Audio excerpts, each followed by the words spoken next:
How did the Persian Empire manage relations with conquered peoples? Introduction. The Persian Empire, known for its vast expanse and diverse cultures, was one of the most influential empires in ancient history. Spanning from the Indus Valley in the east to the Balkans in the west, it encompassed a multitude of ethnicities, languages, and religions. The empire's success was not only due to its military might but also its sophisticated approach to governance, particularly its management of relations with conquered peoples. This article explores how the Persian Empire, through strategic policies and cultural diplomacy, maintained stability and unity across its territories. Administrative structure and local governance. One of the key strategies of the Persian Empire in managing conquered peoples was its administrative structure. The empire was divided into provinces called satrapies, each governed by a satrap. This system allowed for a degree of local autonomy, enabling regions to maintain their cultural practices and legal systems while adhering to overarching imperial policies. The role of satraps were typically local leaders or nobles with a vested interest in the stability of their regions. By appointing local authorities, the Persians ensured loyalty and reduced the likelihood of rebellion. This decentralized form of governance not only facilitated efficient tax collection but also allowed the empire to respond quickly to local issues. Autonomy and cultural preservation. The Persians were astute in their understanding of cultural diversity. They permitted conquered peoples to retain their customs, languages, and religious practices, fostering a sense of inclusion and reducing dissent. This policy of cultural preservation was instrumental in maintaining harmony within the empire. Religious tolerance and integration. Religious tolerance was another cornerstone of Persian governance. Unlike many contemporary empires, the Persians did not impose their religion on subjugated peoples.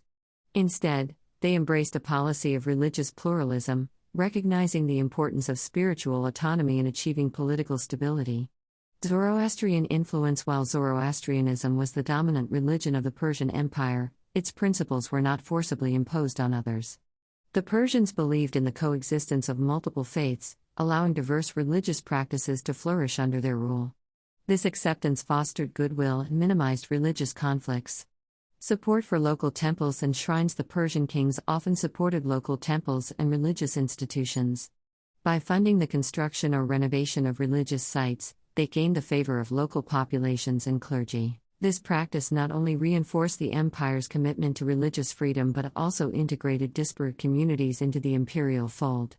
Economic policies and infrastructure development. The Persian Empire's economic policies were designed to enhance prosperity and connectivity across its territories.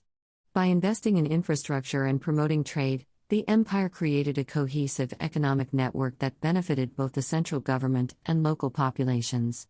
The Royal Road. The construction of the Royal Road exemplifies the Persian approach to infrastructure development. This extensive road network facilitated communication, trade, and military movement across the empire. By connecting distant regions, the Royal Road helped integrate the empire economically and culturally. Standardization of coinage. The introduction of a standardized coinage system simplified trade and commerce within the empire. By ensuring a consistent currency, the Persians enhanced economic stability and encouraged market integration across diverse regions.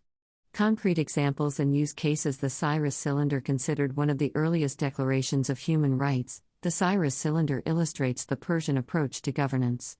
Issued by Cyrus the Great after his conquest of Babylon, the cylinder proclaimed the freedom of the Babylonian people to practice their religions and customs. This gesture of magnanimity set a precedent for future Persian kings and solidified Cyrus's reputation as a benevolent ruler. The incorporation of Lydia. After conquering Lydia, the Persians retained the local nobility's privileges and integrated them into the imperial administration. By respecting local customs and power structures, the Persians ensured a smooth transition of power and minimized resistance. Key points and best practices: decentralized governance, use of local leaders in administration to ensure loyalty and effective governance. Cultural preservation, allowance for cultural and religious practices to promote inclusivity and harmony.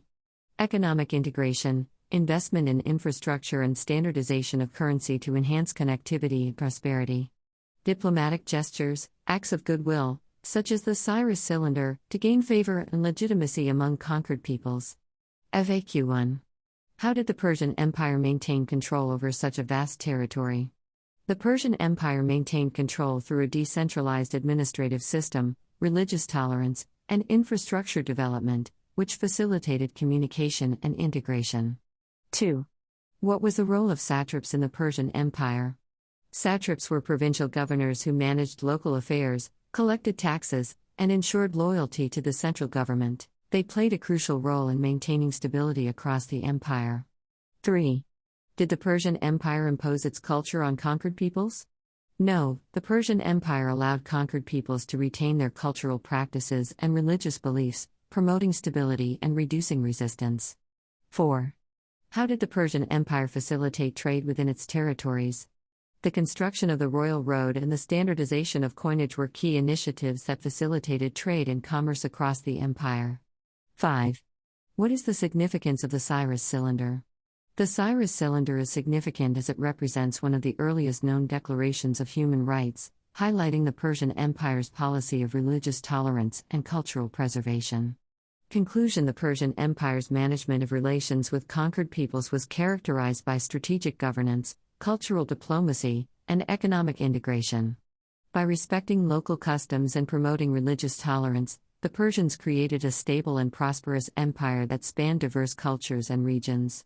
These practices not only ensured the empire's longevity but also set a precedent for future empires in managing complex multicultural societies. For more insights into the strategies of ancient empires, consider exploring this comprehensive overview of ancient governance.